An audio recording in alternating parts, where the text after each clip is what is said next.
I've talked about the movie versions of Batman villains plenty of times, but I've never ranked them before. So now I'm going to do that. Only live-action villains though, no animated ones, and I will also exclude the 4 villains from 1966 Batman the movie, as I mainly regard those as TV show characters rather than movie characters. Also, no plain mobsters, only proper rogues, so you won't be seeing any Carmine Falcones or Sal Moronis on the list. And of course, keep in mind that this ranking is simply my own personal opinion and not fact. Feel free to write down your own ranking in the comments. And here we go. Number 24, and the worst Batman movie villain in my opinion, is Poison Ivy from Batman and Robin. Yeah, poor Ivy gets the bottom ranking. She is the cinematic Batrogue I dislike the most. And that's saying a lot, since plenty of them stink. But Ivy here is the stinkiest. Good lord, does she smell. On paper, it's actually a pretty decent Ivy, but the way it's executed on film is just horrible. Everything from the cheesy lines to the god-awful costumes, and of course let's not forget Uma Thurman's super cringy performance. Uma's Ivy is so bad I can't even laugh at its badness or enjoy it on some ironic level. It's just plain awful and makes me physically ill. Number 23. Bane, also from Batman and Robin. Bane from the same movie isn't a whole lot better than Ivy. In fact, technically I guess he's worse. He's nothing like the character from the comics and is in fact an insult to the source material. Bane is supposed to be a brilliant tactician and a major supervillain in his own right, but here he's just Ivy's brain-dead slave. I cringe less at him though, so he's spared the bottom spot. Number 22, KG Beast from Batman v Superman. Did you even know KG Beast was in this movie? Well, he is. Even though he isn't called KG Beast, he simply goes by his civilian name, Anatoly Knyazov, or how the hell ever you pronounce that. Yeah, it's that guy. That random Russian guy who works for Lex Luthor. That's actually supposed to be KG Beast. He's completely forgettable and nothing like KG Beast, so naturally I have to rank him super low on this list. Why did they even use the character? Why not just name him something else and make it a random dude, since he is a random dude in the movie anyway? Such pointless waste. Number 21, Victor Zsasz from The Birds of Prey. Another case of a character being completely wasted and being nothing like their comic book counterpart. Zsasz in this movie is merely Black Mask's henchman. He's not a nihilistic serial killer like in the comics. He's just a mob enforcer. Why is Zsasz always a mob enforcer in live action? And no, this list will not include Zsasz from Batman Begins, as that was just a tiny cameo. Anyway, calling this guy Zsasz is basically the same thing as calling Bob the Goon from Batman 89 Zsasz. Number 20, the Joker from Suicide Squad. Ah yes, the most hated Joker of them all. The only hated Joker, in fact. I myself don't actually hate him though, I just don't like him very much. I do hate the visual design though. As for characterization, it's alright, not horrible, but not great either. Jared Leto's performance is pretty damn cringe though. Most people hate that this Joker actually cares about Harley Quinn, but for me that was actually the only really interesting part about him. It was unusual and fresh. Maybe not ideal for the first Joker and Harley live-action pairing though. And yes, he was pretty pointless in the movie, in the sense that he didn't really fit in with the plot. A mediocre, shoehorned-in Joker. The worst live-action Joker without a doubt. Number 19, Mr. Freeze from Batman and Robin. And here we have the third and final Batman and Robin rogue. Naturally, they were all going to be ranked low on the list. Out of the three, Arnie's Freeze is the one I hate the least. I mean, he kinda sucks, but I can't deny I get a good chuckle out of Arnie Freeze. The ridiculous ice puns, Arnie's accent and line deliveries. It's all pretty hilarious. Unintentionally hilarious, of course. I mean, I'm not laughing at the ice puns because they're funny and clever. I'm laughing at them because they're so incredibly stupid and unbelievably goofy. With a few beers and a buddy, I can actually enjoy this freeze in a so bad it's good way. Which I can't say the same for Uma's Ivy. Number 18. Harley Quinn from Suicide Squad and the Birds of Prey. Yeah, Margot Robbie's Harley Quinn. I kinda liked her when Suicide Squad came out. Not a perfect Harley Quinn, but pretty good and entertaining. But then Birds of Prey came out, and that knocks her down on the list. What an awful movie that was, and what an awful Harley Quinn it featured. Robbie simply worked as Harley in the first movie, but the second time around? I don't know, something was just off. Her performance felt wrong, her line deliveries and fake accent was just bad. None of her jokes worked. They tried so hard making her funny, yet she ended up being terribly unfunny, in my opinion anyway. That sandwich bit they made a huge deal out of was one of the unfunniest things I've ever seen in a movie. Honestly, Harley was absolute cringe in Birds of Prey, almost as bad as Uma's Ivy. It's only Suicide Squad that saves her and allows her to be this high on the list. Let's hope Suicide Squad 2, or whatever it's called, does her better. By the way, isn't it strange she's gonna have 3 movie appearances now and none of them are in a Batman movie? Number 17. Talia from The Dark Knight Rises. Easily the worst Nolan rogue. In the comics and cartoons, Talia is a very interesting and conflicted character. She's morally ambiguous. She loves Batman and sometimes does good, but she's also loyal to her father, the villain Rasa Ghoul, and does bad. In the movie though, she's just a generic evil woman who wants to destroy Gotham, and for no real reason. She hated her father after all, why would she care about finishing his mission? And of course the character is made even worse by the fact that she masquerades as another character for 99% of the movie. So there's no time at all to develop or explore her whatsoever. It's all just suddenly revealed in the last seconds of the movie. Yeah, Nolan really dropped the ball with this one. It seems like he just wanted a pointless twist at the end. Number 16. Scarecrow from the Dark Knight trilogy. The more I think about it, the less I like Nolan's Scarecrow. What a waste of the great Jonathan Crane. He's just a pawn of Rasa Ghoul. They even outright say it in the movie. And he's not even in on Rasa's plan, he's being duped. And it's not even he who releases fear toxin on the city, it's Ras. Can you believe that? When Crane finally appears in a movie with fear toxin, it's someone else who's gassing the city with fear toxin. What an insult to the character. It would be like if Clayface gassed the city with Joker venom in Batman 89. And let's not forget, he's taken out like a punk by Batman's love interest. And he barely appears in the movie to begin with. And he doesn't even wear a costume. And the fear hallucinations are boring and uncreative. The characterization is alright though, pretty standard basic Scarecrow, but they did nothing good with it. Number 15, Killer Croc from Suicide Squad. Ah, good old Croc. Now there's actually nothing wrong with Killer Croc in this movie, character-wise I mean. He's a perfect Croc even. A poor, misunderstood freak, hounded by society. He's not really a monster, he's just treated as one. The only problem is, the movie does nothing with him. He's just there, in the background, doing nothing. You barely notice him. Yeah, another waste. And this time they actually had a good character going on. A good portrayal, and a comic accurate one at that. But did nothing with it. Therefore, I cannot rank him higher. Number 14. Deadshot from Suicide Squad. The best Batman rogue from that movie. There's not a whole lot wrong with him. He's a sympathetic, interesting, and badass character. And his design is great too, though sadly he barely uses the mask. He also has a major role in the movie. I guess you could even say he's the main character.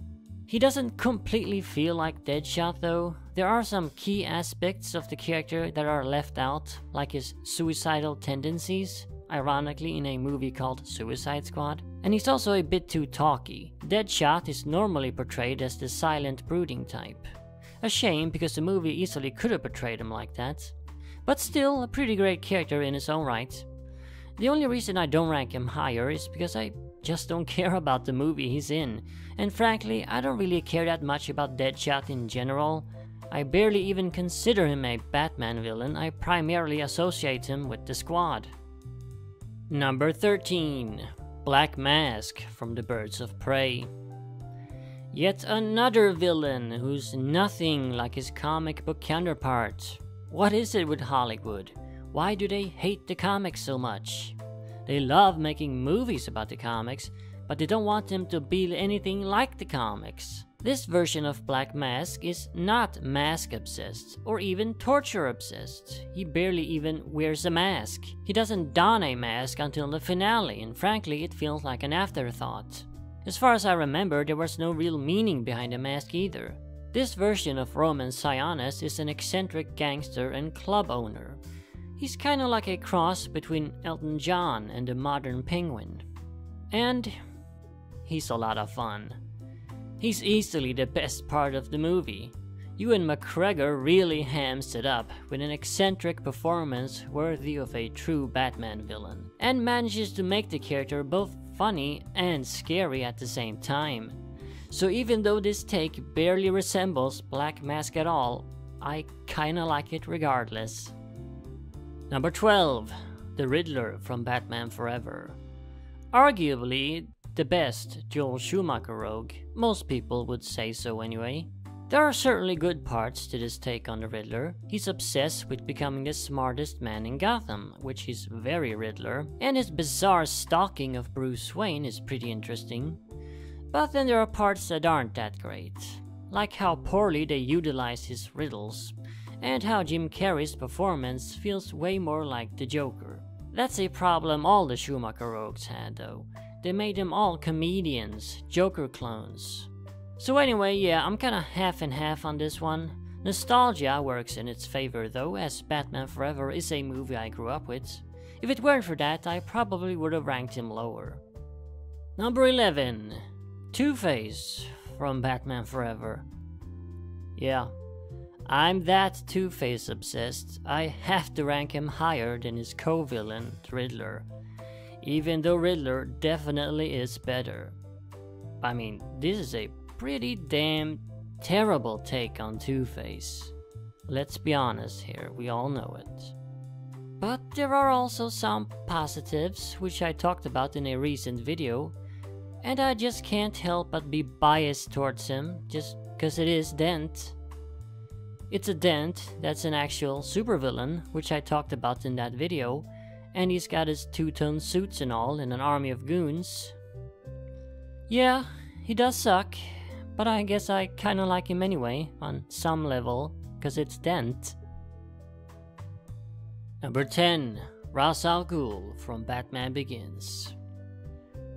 Here we are, my 10 favorite Batman movie villains.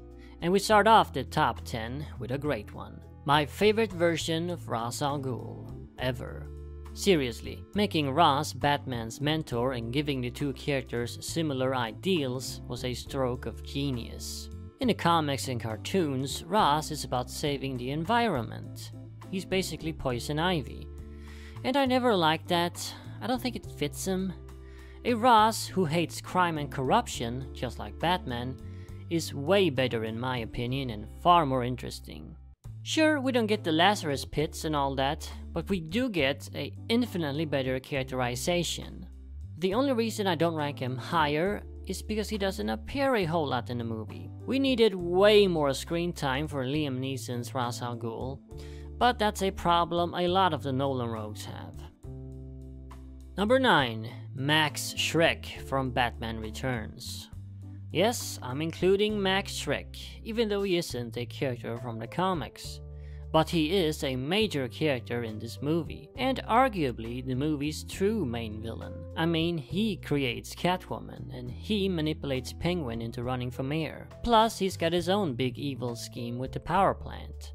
Max Shrek is kinda like a more eccentric Lex Luthor, I guess. The Lex Luthor for the Batman world. And what's not great about that? And no, that was a terrible eccentric Lex Luthor. If he was on this list, he'd be lower than Poison Ivy. Anyway, as I detailed in a video about a year ago, there's actually more to Max than you might initially think. He actually has layers and isn't really a stereotypical pure evil business mogul character. Plus, it's Christopher Walken. Christopher Walken playing a villain in a Batman movie. Number 8. The Penguin, also from Batman Returns. Ah yes, Danny DeVito's Penguin.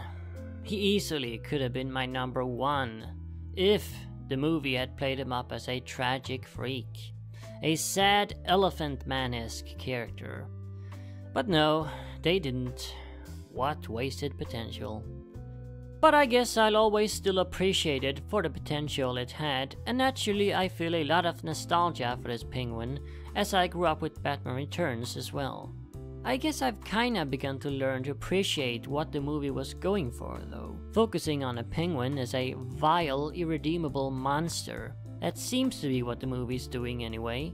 I mean, the big gag of Batman Returns is having a literal monster run for mayor, and the citizens still buy it and vote for him anyway. That's not a bad idea, nor is it really a bad usage of the Penguin. Plus, he's super comic booky with all the trick umbrellas and outlandish outfits. Yeah, I guess Pengy from Batman Returns is pretty good after all. I just gotta let go of my idea of what this version could have been and just accept what it is. Number 7. Catwoman from The Dark Knight Rises. Besides some superficial aspects, this is Catwoman ripped straight off the page. It especially reminds me of 90s Catwoman, which is naturally a great thing. Anne Hathaway is surprisingly good in the role too. Yeah, my only complaints about this Catwoman would pretty much be nitpicking. Sure, she does feel a bit shoehorned into the plot, but it doesn't really bother me, not as much as it seems to bother others. It is kinda hard to fit anti-hero Catwoman into a plot where she isn't the protagonist anyway. Nah, I'm perfectly satisfied with this Catwoman. She's about as good as movie Catwoman is going to get. Number 6. Two-Face from The Dark Knight. Do I actually think Aaron Eckhart's Dent is better than Hathaway's Selina? No, not really. Selina is better. But it's Dent, so I gotta rank him higher. It's Dent, so I gotta rank him as high as I possibly can. Number 6 is as far as it goes though. I wish I could rank him higher. Hell, I wish I could put a Two-Face on the number 1 spot. But I just can't kid myself. This Two-Face is very flawed. They did Harvey Dent perfectly, but his turn into villainy was extremely underwhelming. Far too little and far too simple. Just an angry dude going on a brief kill spree, and manipulated by the Jonker no less. Pour salt on my wounds, why don't ya, Nolan, you sadist. But underwhelming as this Two-Face was, he was still integral to the plot, unlike Nolan's Scarecrow. And unlike Batman Forever's Two-Face, he was actually tragic and had pathos. In his own right, he's a pretty well-written and interesting character. But when you expect Two-Face, the comic book supervillain, you get kinda disappointed. Number 5. The Joker from The Dark Knight. Yep, I know, I lost a ton of subscribers right now. It's gotta be blasphemy to rank Ledger's Joker so low. Most people will put him as their number 1. But frankly, I've gotten kinda tired of this overused Joker. I know he only appeared in 1 movie, but I'm talking about all the Jokers he's inspired, and all the cosplayers and the impersonators. I'm so sick of it all. This Joker completely dominates the character now. The edgelord philosopher, society man. Still though, taken on its own and disregarding the legacy it created, It is a pretty damn good and interesting take on the character. In a lot of ways, it also stays true to the core of Joker, and I disagree with the common perception that this is a humorless Joker. His jokes are just less in your face than they usually are. I might be sick of him, but I can't possibly bring myself to rank him any lower than number 5. That would be insanity. Number 4. The Joker from Joker. Another Joker. So many Jokers. Jokers everywhere. They give us this many Jokers, but they can't give us a single Man-Bat or Clayface. Anyway, this Joker even further popularized the Society Man version. But even so, right now, I just prefer him over Ledger. I just like the fact that this Joker is a complete moron. It's so refreshing to see a Joker who's not a godlike mastermind. He's just an idiot. A disturbed creep who starts up a whole bunch of shit completely on accident. It's almost like a joke, fittingly enough. I mean, sure, it's basically an original character with the Joker name simply slapped onto him, but whatever. I like him anyway. An alternate, very alternate take on Joker. Plus, he's the only character on this entire list to get an entire movie solely dedicated to him. As a result, he's the most developed and fleshed out character of the whole bunch. Number 3. Bane from The Dark Knight Rises. The final rogue from that movie. As you all know, I'm not the biggest Bane fan. I don't dislike him, but I don't really care that much about him either. So I don't mind that this Bane is very different from the comics. Besides, a lot of the core basics are there anyway. He's a clever tactician, he's brawny, he's intelligent and well-spoken, he's brutally violent. Most of the changes they made I like making him a bizarre freak with that breathing apparatus of his, and of course the bizarre voice. I just love that voice. It's my favorite movie voice of all time. This is the freakiest Bane we've ever seen, and as such he feels more at home in the Batman Rogues Gallery than comics Bane does. Of course, some changes weren't that good, like swapping his origin with Talia, and I also forgot to give him any motivations. We never do learn why he does what he does in the movie, just for fun, because he had nothing better to do. I mean, he couldn't possibly care about Rasa Ghoul, the dude who banished him. Still, regardless of those issues, I love this Bane anyway. My favorite version of the character. He's just so entertaining and memorable. Number 2. Catwoman from Batman Returns. Another kitty cat. Unlike the other one, and just like her villain co-star Penguin, this version of Catwoman is of course nothing like her comic book counterparts. But I don't care. I love this completely insane and bizarre take on Catwoman. It's weird and different, but in a good way. See, they don't always have to adapt the source material accurately, just as long as they have something interesting to offer up. With Batman Returns' Catwoman, they sure did. This Catwoman is very compelling and tragic, and completely steals the show in my opinion. The best part about Batman Returns, besides the amazing visuals and music of course, is the sad tale of Selina Kyle. A pathetic excuse for a woman who just completely loses it. And now, my number 1 Batman movie villain is the Joker from Batman. Yeah, I think you guessed it since he was the only one left. Yeah, you guys know I love classic Joker, the killer clown with a wicked sense of humor, not Society Man. And this is the only movie version to really adapt that. And he's as comic booky as you get, with all the joke gadgets and colorful outfits. This is Joker as I want him to be, as he should be, and it works pretty much perfectly. As such, it is the most successful movie adaptation of a Batman villain in my opinion. Plus, I grew up with it, and Nicholson is Nicholson, that is to say, immensely entertaining. He was the first Batman movie villain, not counting the '66 spin-off movie, and in my opinion, he still remains the best. I'd be delighted to finally see someone beat him though, preferably a certain coin flipper, or perhaps a certain straw man. So there you have it, my ranking of the Batman movie villains. I was pretty negative on a lot of them, but the sad truth is, a lot of them suck.